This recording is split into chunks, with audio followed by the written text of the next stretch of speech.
할렐루야. 오늘 평안과 믿음을 겸한 사랑이라는 제목으로 하나님 말씀 증거하겠습니다. 이제 에베소서 마지막 시간입니다. 공교롭게도 지난 금요일에 요한복음을 마쳤고 오늘 이제 에베소서를 마칩니다. 에베소서의 중요한 내용은 교회에 대한 것이었어요. 여러분 옆에 계신 분들과 다시 한번 인사 나누시죠. 기적입니다. 뭐가 기적이에요? 정말 내 옆에 이 하나님을 예배하는 형제 자매가 있는 것 자체가 기적이에요. 광야에서 모세가 어떤 마음으로 백성들을 이끌었을까요? 백성들이 말을 잘 들었습니까? 안 들었습니까? 안 들어요. 각자 생각이 다 달라요. 근데 여러분 그런 모세의 마음을 가정에서 느끼세요? 안 느끼세요? 자녀들이 말을 잘 들어요? 내 생각 같지 않을 때가 참 많죠. 그럼 내 분신이라고도 할 수 있는 배우자는 말을 잘 듣습니까? 다 맞아요? 그렇지 않아요. 그게 모세가 느꼈던 마음이에요. 근데 여러분 교회는요, 우리 교회는 한 가정보다는 규모가 좀 크죠. 근데 이 많은 분들이 계속해서 예수님을 함께 믿어가는데 거기에서 떨어지지 않고 계속 여기서 이렇게 같이 예배하고 믿을 수 있다는 것은 그야말로 기적입니다. 할렐루야. 여러분 옆에 계신 분들과 다시 한번 인사 나누겠습니다. 우리가 기적의 주인공입니다. 할렐루야. 네, 정말 그래요. 요한복음이 이제 금요일날 끝났는데 요한복음의 마지막 구절은 이렇습니다. 내용이 예수님이 하신 일이 이외에도 많은데 그 일들을 다 기록하려면 이 세상이라도 그 책을 두기에 부족할 것이다. 모자랄 것이다. 그렇게 나와요.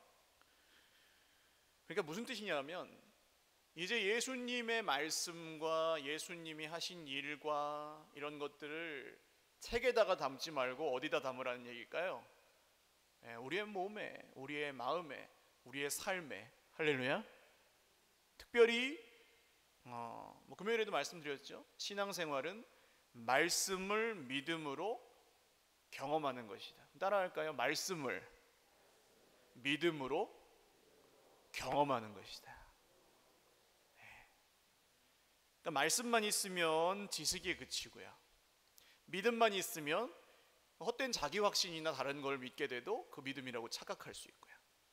경험만 있으면 계속 이제 센 게 필요해요. 셋 다 있어야 됩니다. 이제 우리는 그리스도의 몸인 교회에 이 말씀을 담아내야 돼요. 우리 인생 가운데, 우리 공동체 가운데 이게 드러나야 됩니다. 이게 진리라면, 사실이라면. 그러기 위해서 오늘 이 마지막 바울의 끝 인사가 굉장히 우리에게 중요한 의미를 담고 있어요. 지난 시간 얘기에서 좀 이어지기 때문에 조금 나누고 넘어갑니다. 바울이 지난 시간에 자기를 위해서 기도해 달라고 부탁을 했죠. 에베소 성도들에게. 근데 에베소 성도들은 사실 어린 신자들이었고 굉장히 힘든 상황이었다고 그랬습니다. 왜요? 에베소는 아르테미스 우상 숭배의 중심지였기 때문이에요. 그래서 사실 기도하기가 쉽지 않았을 것입니다. 그런데 바울은 이 어린 신자들의 기도나 베테랑 신자들의 기도나 똑같이 능력이 있는 것으로 믿었어요. 할렐루야. 그래서 이 에베소 성도들에게도 기도해 달라고 한 겁니다. 여러분 특별히 영험한 기도는 없습니다. 그저 믿음의 기도가 있을 뿐입니다. 할렐루야. 믿는 사람의 기도는 유치원생이 하든 아주 무슨 부흥사가 하든 똑같이 하나님께서 들으시고 응답하시는 줄 믿으시기 바랍니다.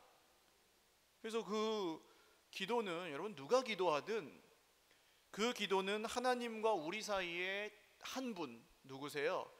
예수님이 중보가 되신다 그러죠. 가운데 계셔서 그 기도를 하나님께 올리시고 또 우리 가운데 말씀하시지 않습니까? 그래서 우리는 예수님의 이름으로 기도하고 그 사이에 그 어떤 사람도 없어요. 그러니까 특별히 막 위대한 기도가 따로 있고 수준 낮은 기도가 있고 그런 게 아니고 믿음의 기도가 있을 뿐입니다.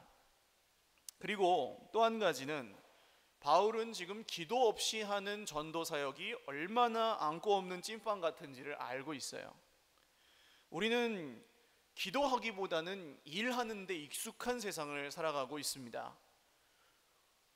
그래서 하나님께서 역사하시는 걸 진짜로 믿는다면 우리는 지금보다 기도하는 시간이 사실은 더 많아져야 그게 정상적인 겁니다. 점점 많아져야. 물론 시간 문제만은 아니지만. 근데 사실 열심히 일하고 노력하는 게 기도보다 더 쉽게 느껴질 때가 많아요. 하면 되잖아요, 그거는. 기도는 해도 안 되는 것 같이 느껴질 때가 많고. 그래서 어떤 분은 기도를 거룩한 시간 낭비다 이렇게 표현하기도 해요. 진짜 시간 낭비라서가 아니라 역설적인 표현이에요. 말로 설명할 수 없는 하나님의 신비로운 역사가 일어나는 현장이 바로 기도의 자리이기 때문에 그렇습니다.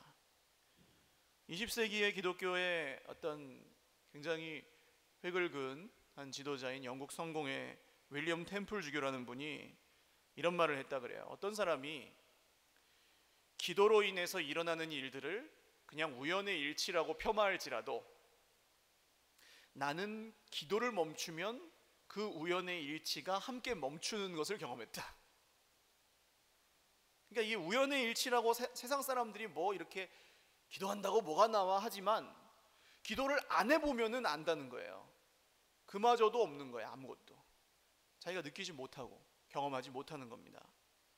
물론 기도의 응답을 우연의 일치라고 볼 수는 없어요. 하나님의 역사고 살아계신 하나님의 말씀대로 이루십니다.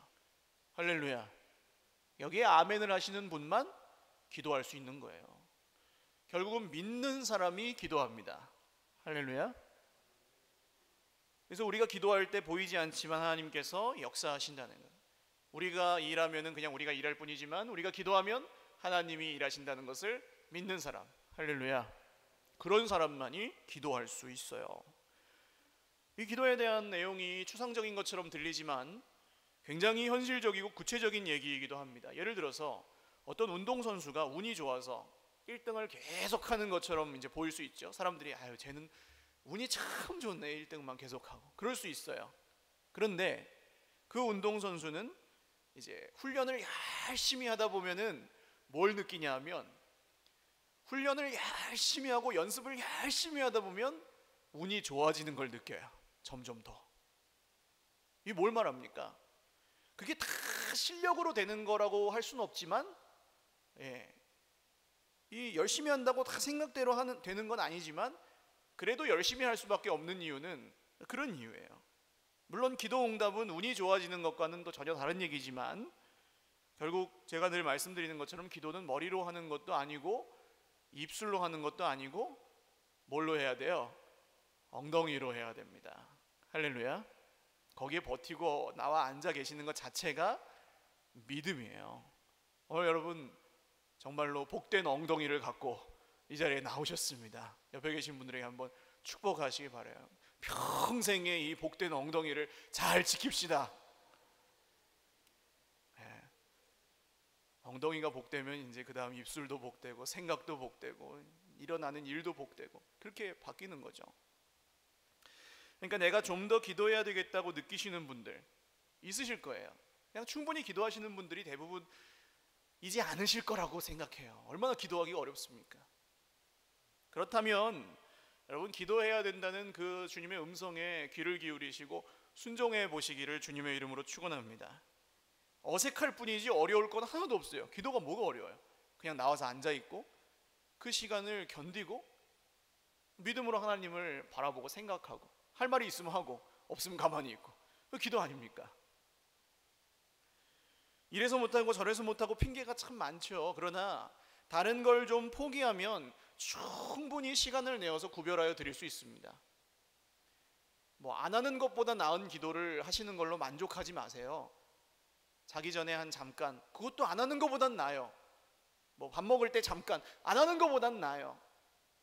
그러나 여러분 똑같이 밥을 먹어도 그래도 이렇게 밥을 잘 밥솥에 지어서 맛있게 먹는 거랑 냉장고에 얼려놨던 밥 그냥 전자레인지에 땡 해서 먹는 거랑 같아요, 달라요?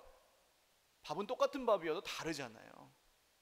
여러분 구별하여 정말 기쁨으로 누리며 구별하여 기도하실 수 있기를 주님의 이름으로 축원합니다.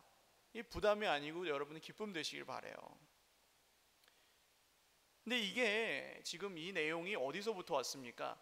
영적인 전쟁에 대한 내용으로부터 왔죠. 전신갑주, 완전무장, 기억하시죠? 여러분, 전쟁은 절대로 일어나면 안 됩니다. 할렐루야. 전쟁은 일어나면 안 돼요. 얼마나 전쟁이 무서운지. 저희 아버지는 여기 그 흉터가 있으세요. 6.25 때 아기 적에 피난하시다가 여기 폭격에 이제 파편에 여기 탁 맞아가지고 여기 이렇게 흉터가 아직도 있으세요. 그런 게 있는 분들은 전쟁의 무서움을 아는 거죠. 이 사람이 목숨이 왔다 갔다 하는 그런 게 전쟁이에요. 그런데 이 영적 전쟁은 우리가 아무리 막으려고 해도 이미 일어나고 있어요. 우리 삶에. 그리고 이 영적 전쟁은 그렇게 로맨틱하지 않아요. 뭐 하면 되고 막 그렇지 않아요. 척척척척 보이고 막 그렇지 않아요. 굉장히 끔찍하고 때로는 치열하고 정말 우리의 막 밑바닥까지 다 드러나는 전쟁일 경우가 많습니다. 영적 전쟁. 그래서 이게 사람과 사람 사이의 씨름이 아니라 그랬죠. 혈과 육에 속한 씨름이 아니고 공중의 권세 잡은 자들과의 전쟁이다. 왜 그렇습니까? 여러분, 영적 전쟁은 사람이끼리 하는 게 아니에요. 오늘 제가 만약에 기도를 해야 된다는 말씀을 막 여러분에게 기도해야 됩니다 하고 막 이렇게 막 다그치면서 하면은, 그럼 여러분 기도할 마음이 드시겠어요? 그런다고 기도할 마음이 들어요? 그렇지 않습니다. 그러면 이제 좀 안 좋게 말하면은 어떤 반응이 속에서 막 올라오냐면 너나 잘하세요, 그런 생각이 들기도 해요. 왜 그렇습니까? 이 윽박지르고 다그쳐서 하게 하는 게 아니에요. 공포감을 줘서 막 기도를 안 하면 막 내 인생이 어떻게 될 것 같이 생각하게 만들어서 기도하게 하는 게 아니에요. 여러분, 야생의 독수리 있잖아요. 독수리를 잡아가지고 발목에 끈을 묶어가지고 말뚝을 탁 찍어 놓으면은 그 독수리가 어떻게 할까요? 얌전한 그 집에서 기르는 강아지처럼 이렇게 착 앉아가지고 주는 밥 먹고 가만히 있을까요?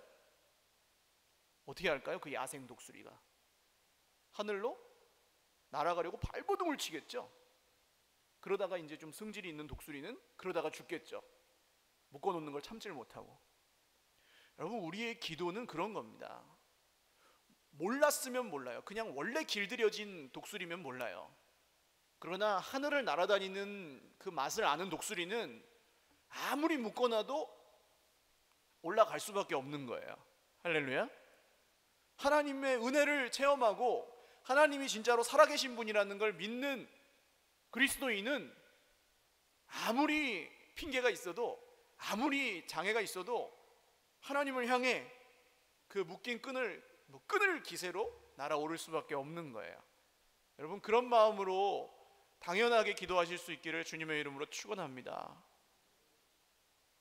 힘들 때도 있고 잘 안 될 때도 있고 다른 사람 때문에 방해받을 때도 있고 재미가 없을 때도 있어요. 그러나 계속해서 변함없이 그 기도의 자리를 지키시는 여러분에게 정말로 하나님의 그 영적 전쟁에 주시는 승리가 있으시기를 주님의 이름으로 축원합니다. 이 말씀을 하나님의 음성으로 들으시고 좀 더 기도해야 되겠다는 마음의 부담이 있으셨던 분들은 순종하실 수 있기를 주님의 이름으로 축원합니다. 혼자 잘 안 돼요. 그래서 원칙은 간단하다고 했습니다. 한번 따라 하십시오. 한 번 더, 한 번 더, 지금보다 한 번 더. 네, 이게 원칙이에요. 지금보다 한 번 더 하세요. 한 달에 한 번이든 일주일에 한 번이든 내가 지금 부족하다라고 느껴지시면 지금 뭐 주일만 나오시는 분은 금요일에 한 번 더 나오시고, 주일, 금요일, 수요일 나오시는 분은 새벽기도 한 번을 더 나오시든지, 그냥 한 번 더, 한 달에 주일 한 번 나오시는 분이면 한 달에 주일 2번 나오시고. 그러니까 처음부터 막 세계를 정복할 믿음이 필요한 게 아니에요. 몇 번 더요? 몇 번 더 하시면 된다고요? 한 번 더. 할렐루야. 부담되지 않습니다. 절대로 할 수 있습니다. 할 수 있는 걸 시키세요, 하나님은.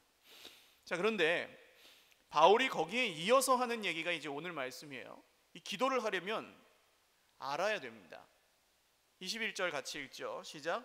나의 사정 곧 내가 무엇을 하는지 너희에게도 알리려 하노니 사랑을 받은 형제요, 주 안에서 진실한 일꾼인 두기고가 모든 일을 너희에게 알리리라. 아멘. 자, 이 내용이 그래서 단순히 끝인사가 아니고 의미가 있어요. 기도해 주시기를 바랍니다 하면은 에베소 교인들이 기도를 하겠죠. 그런데 굳이 바울이 나의 사정, 곧 내가 무엇을 하는지, 내가 지내는 형편과 내가 하고 있는 일과 그 밖의 모든 것을 두기고라는 사람에게 바울이 전했어요. 그리고 두기고는 지금 이 편지뿐만 아니라 바울의 개인적인 상황과 마음과 기도 제목까지 다 가지고 에베소 성도들에게 온 겁니다. 이게 왜 중요할까요? 여러분, 기도를 해달라고 하면은 내 얘기를 해야 돼요. 할렐루야. 모르는데 기도하는 건 굉장히 어려운 일이에요. 할 수는 있어요. 근데 할 기도가 많지도 않고 마음이 그렇게 많이 가지도 않고 기억도 잘 나지 않아요. 모르는 사람 위해서 기도하는 게 굉장히 어려워요.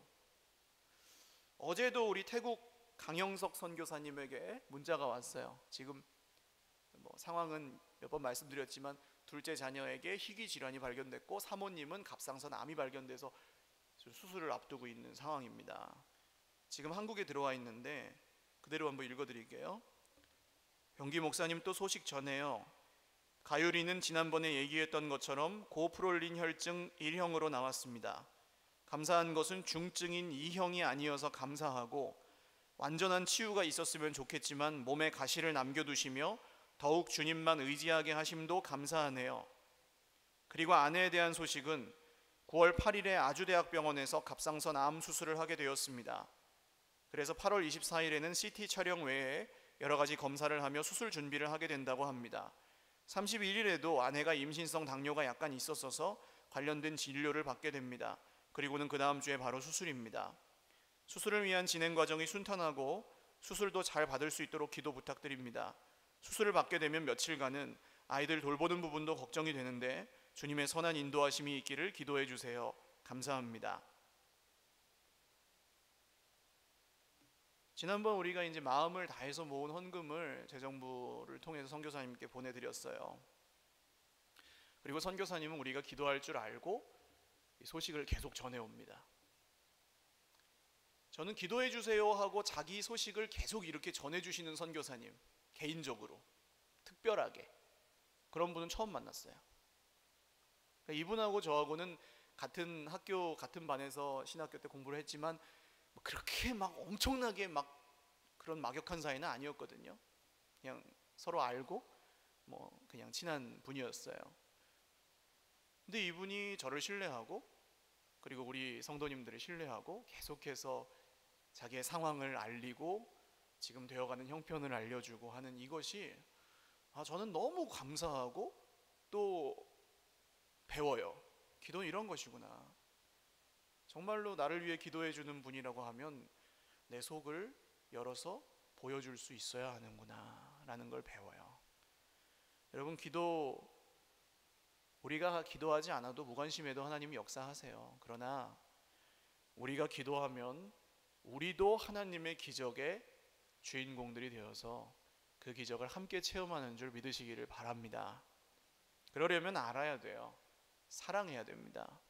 생각이 나서 기도하고 막 떠올리려고 애쓰지 않아도 기도가 절로 되는 그런 관계가 되실 수 있기를 바랍니다. 바쁜데 어떻게 그렇게 합니까? 맞아요.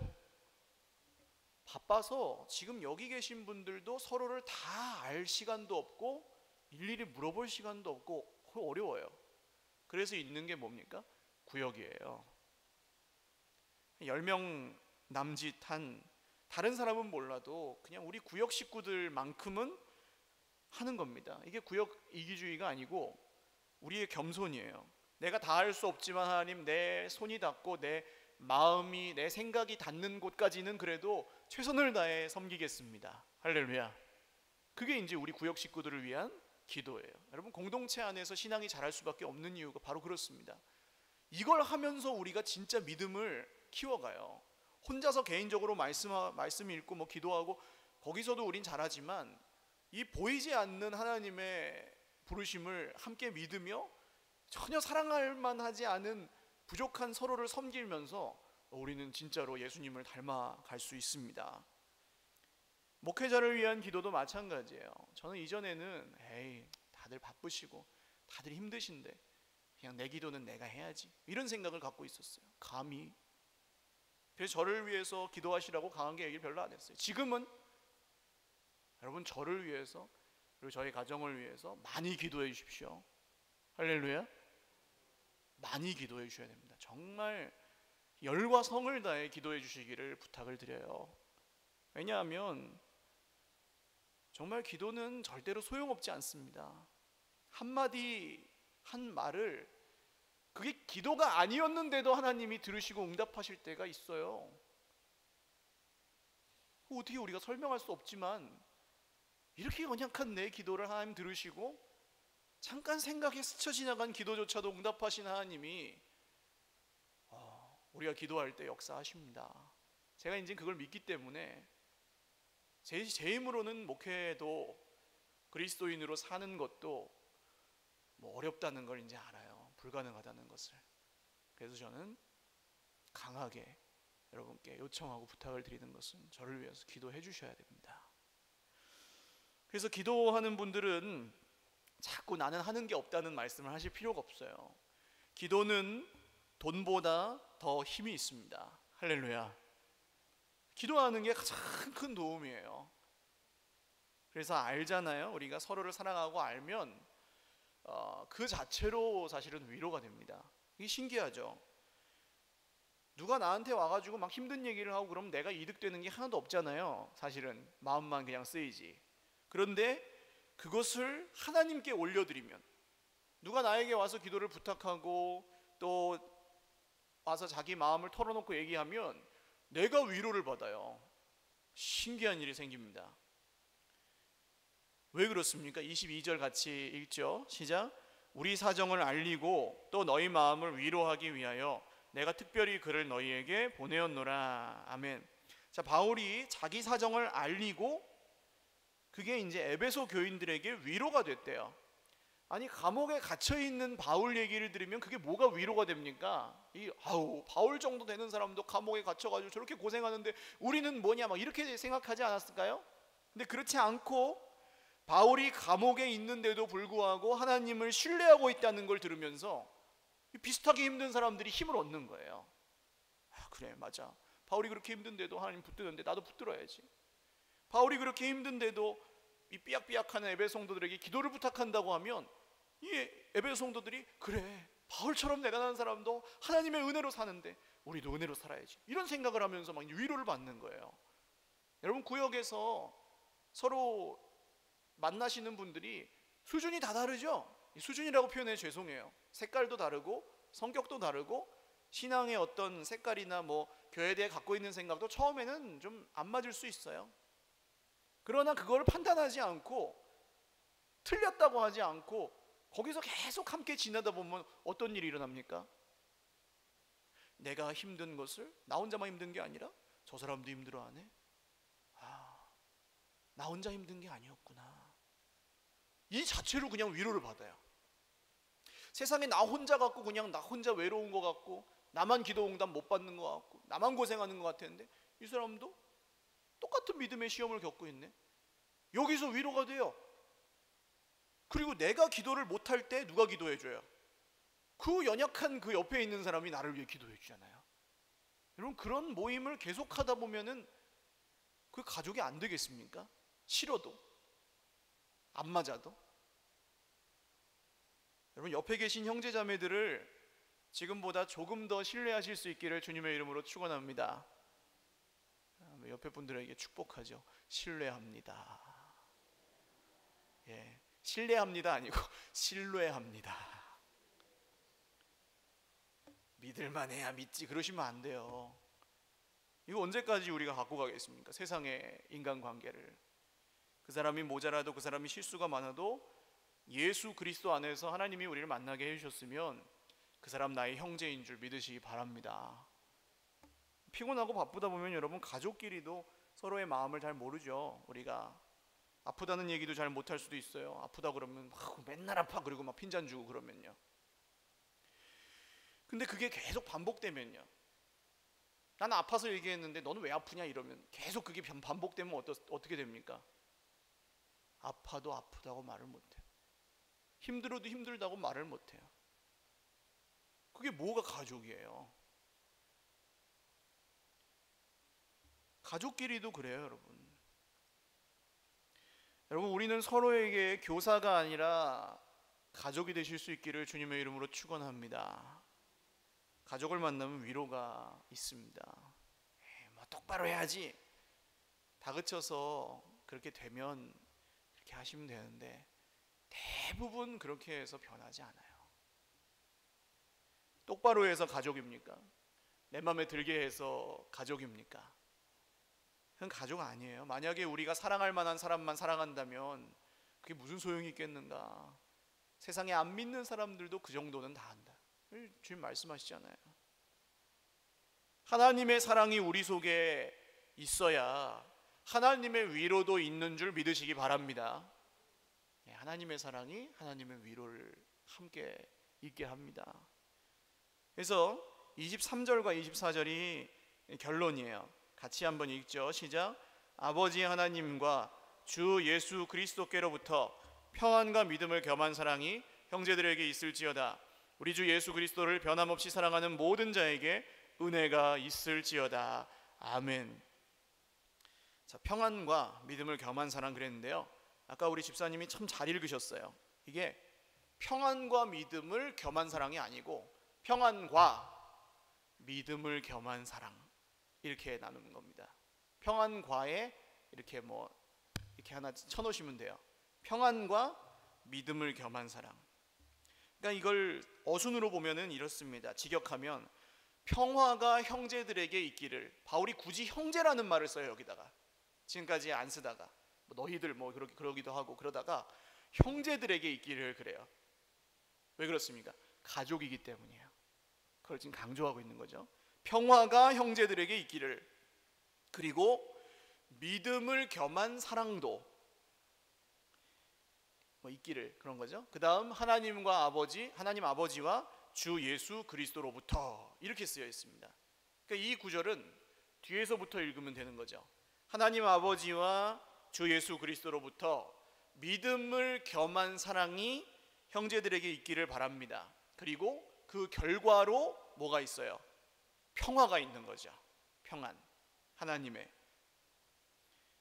믿음을 겸한 사랑이 우리에게 있으면 그 결과로 뭐가 있다고요? 평화가 있습니다. 할렐루야. 여러분, 평화가 없는 분들, 마음에 평화가 없고 관계에 평화가 없는 분들은 믿음을 겸한 사랑을 하나님 아버지께 간구하시기를 주님의 이름으로 축원합니다. 그러니까 왜 믿음을 겸한 사랑이냐 하면요, 하나님을 신뢰하지 않으면 내 옆에 있는 사람을 신뢰할 수 없습니다. 그래서 그래요. 여러분이 저를 담임 목회자로서 신뢰하시는 이유는 뭡니까? 저를 봐서, 저를 알기 때문에 신뢰하시는 분들도 있겠지만, 다 모르시지만 신뢰하시는 이유는 뭐예요? 하나님이 세우셨다는 걸 믿기 때문에. 그죠? 하나님을 신뢰하는 분들이 이제 저를 목회자로서 신뢰하시기도 하는 거죠. 또 가정에서 내 배우자나 부모님이나 자녀들을 신뢰하는 이유는 뭡니까? 가정에서 우리는 서로의 밑바닥을 다 보죠. 교회 나올 때는 참 이렇게 다 거룩하고 그런 것처럼 보이지만 집에서는 우리가 서로의 본 모습을 보잖아요. 그런데도 신뢰해요. 그 이유는 뭡니까? 하나님께서 우리 가족을 만나게 하시고 가족으로 묶어주셨다는 걸 믿기 때문이에요. 그러니까 믿는 사람들은 사람과 관계 맺는 방식 자체가 세상과 달라요. 여유가 있을 수밖에 없고 넉넉할 수밖에 없고 넓을 수밖에 없고 따뜻할 수밖에 없어요. 왜냐하면 하나님이 만나게 하신 관계라는 걸 믿기 때문에 그렇습니다. 할렐루야. 그러니까 내가 만나고 시작하고 끊을 수 있는 그런 관계라고 생각하면 그럴 수가 없고 신뢰할 수가 없고, 하나님이 만나게 하셨다는 걸 믿기 때문에 신뢰할 수 있는 거예요. 교회 안에서 서로 맺는 관계도 마찬가지입니다. 못난 사람이 있어요, 내가 생각하기에. 그러나 그래도 우리는 서로 신뢰합니다. 믿음으로. 특별히 내가 생각하는 어떤 기준을 갖고 계신 분들, 그런 분들은 이제 막 힘들잖아요. 안 맞는 사람들 만나면. 그런데 그 기준에 안 맞아도 서로 사랑해야 됩니다. 할렐루야. 왜요? 하나님이 우리를 만나게 하셨다는 것을 믿기 때문에. 이 기준이 여전히 내 마음에 들고 안 들고, 내 생각에 맞고 안 맞고 여기에 있으면 그런 분은 아직 가족이라고 할 수 없을 수도 있어요. 손님이에요. 손님은 손님이고 가족은 가족입니다. 이걸 뭐 어떤 기준을 갖고 나눌 수 있는 건 아니에요.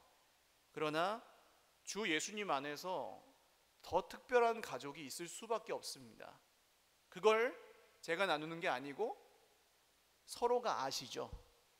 가족이라는 것을. 마음을 보고 알잖아요. 어떤 사람이 가족으로 인정받을 수 있을까요? 한번 따라하시죠. 사람에게는 기대하지 않고 사랑만 하는 사람. 할렐루야. 기대를 해야지 왜 안 합니까, 목사님? 물론 기대하죠. 그러나 그 사람이 내 마음에 들게 바뀌는 걸 기대하는 게 아니고 그 사람을 하나님의 뜻대로 아름답게 변화시켜 주실 하나님을 기대하시기를 주님의 이름으로 축원합니다. 그러면 사랑을 할 수 있어요. 이게 믿음을 겸한 사랑입니다. 그 결과는 평화예요. 할렐루야. 싸울 수가 없어요. 그리스도인은 영원히 원수 맺고 살 수 없는 사람들입니다. 빈잔 주고 정죄하고 판단하고 쏘는 말과 원망하는 말이 잠시 우리의 실수로는 나올 수 있지만 영원히 계속될 수 없습니다. 사랑하는 여러분, 이 믿음을 겸한 사랑과 그 결과인 평화가 몸된 교회와 여러분의 섬기는 구역과 부서와 또 가정에 영원히 함께 하시기를 주님의 이름으로 축원합니다. 그리고 이제 마지막, 주 예수 그리스도를 어떻게 하는 분들이요? 24절 보시면 우리 주 예수 그리스도를 사랑하는 자들인데 어떻게 사랑해요? 변함없이 사랑하는. 한번 따라 하십시오. 변함없이 사랑하는. 변함없이 사랑하는. 성경에서 가장 중요한 말 중에 하나가 변함없이, 신실하게, 계속해서, 매일매일. 여러분, 예수님한테 죄송할 때는 언제예요? 우리가 예수님 믿고 나서 전에는 이만큼 내가 마음이 뜨거웠고 사랑했고 열정을 냈고 밤을 번쩍번쩍 새가면서 막 기도하고 그랬는데 지금은 점점점 이런 생각이 들 때, 왕년에 그냥 화려한 나의 신앙 이력에 사로잡혀 있는 분들이죠.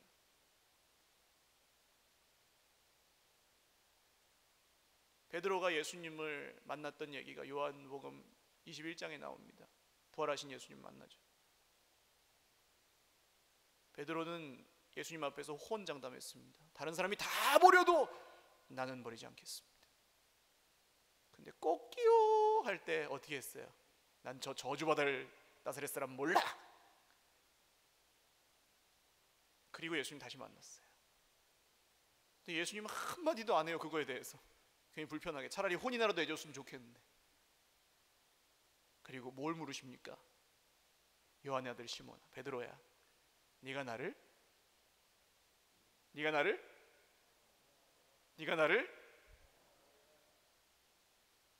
여러분, 오늘 주님이 뭘 물으시겠습니까?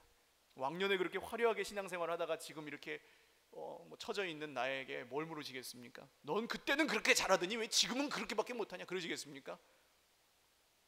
똑같아요. 베드로에게 물으셨던 것과 같습니다. 네가 나를 여전히 변함없이 사랑하느냐? 할렐루야.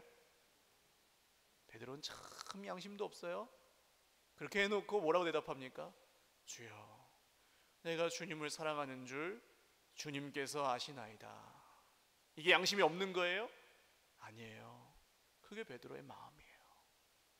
전에는 참 잘했는데 지금은 못한다. 그래서 힘들어하는 분들, 여전히 주님을 변함없이 사랑하고 계시다면 힘들어하지 마시기를 주님의 이름으로 축원합니다. 나의 공로나 의가 아닌 나의 중심을 들여 주 예수 그리스도를 변함없이 사랑하는 모든 사람들에게 뭐가 있어요? 은혜가 있을지어다. 할렐루야. 우리는 은혜 없으면 살아갈 수 없잖아요. 은혜가 없이 한순간도 숨을 쉴 수가 없잖아요. 은혜가 없는 인생에 있는 판단과 정죄가 율법이 다시 지배하잖아요. 너무 의로워서 외롭잖아요. 사랑하는 여러분, 은혜가 있으시길 주님의 이름으로 축원합니다. 같이 기도하죠. 오늘 에베소서를 마치면서 하나님, 이 교회에 대한 말씀을 계속해서 듣고 또 우리가 이 말씀을 이제 그리스도의 몸인 교회에 담아내기를 원합니다. 책에 글로 쓰여진, 글로 배운 신앙이 되지 않고 이 말씀을 믿음으로 경험하고 우리 삶에 담아내기를 원합니다. 주여, 우리를 긍휼히 여겨주사 우리가 받은 이 은혜를 계속해서 누리며 또 전하며 흘려보내며 계속해서 더 깊어져 가고 더 아름다워져 가는 주님의 성전이 되게 하여 주시옵소서. 기도하겠습니다. 하나님 아버지, 감사합니다. 오늘 우리가 서로를 알아야 하고 서로를 사랑해야 하고 믿음을 겸한 사랑으로 서로를 사랑할 때 우리 서로를 위해 기도할 수밖에 없고 그 사람이 생각날 수밖에 없고 그 사람이 정말 내 마음에 들어와 있을 수밖에 없는데 주님의 몸된 교회 안에서 서로를 그런 마음으로 그런 눈으로 바라보며 섬기며 아끼며 그렇게 살아가기를 이제는 이 말씀을 우리의 머리가 아니라 우리의 몸에 담아내기를 주님 소원합니다. 오늘 주의 백성들이 힘들고 어려운 상황과 환경에 기죽지 아니하고 넘어지지 아니하고 주님 앞에 나왔습니다. 하나님, 이곳에서 하나님의 위로하심을 경험하게 하시고 이 자리에서 슬픔의 모든 눈물이 변하여 하나님이 주시는 기쁨으로 바뀔 수 있게 하여 주옵소서. 오늘도 풀리지 않는 여러 가지 문제 속에서 굶주리고 목말라 하는 내 형제 자매들에게 거룩한 손을 내밀어 안아주고 하나님 믿음으로 신뢰함으로 나보다 연약한 지체에게 사랑을 고백하고 세상이 줄 수 없는 평화, 세상의 인간관계에서는 경험할 수 없는 그 평화가 오늘 주의 몸된 교회 안에 또 사랑하시는 모든 가정들 안에 우리가 만나는 모든 관계들 속에 이루어지게 하옵소서. 존귀하신 주님, 감사합니다. 오늘 내 옆에 있는 형제 자매들은 그저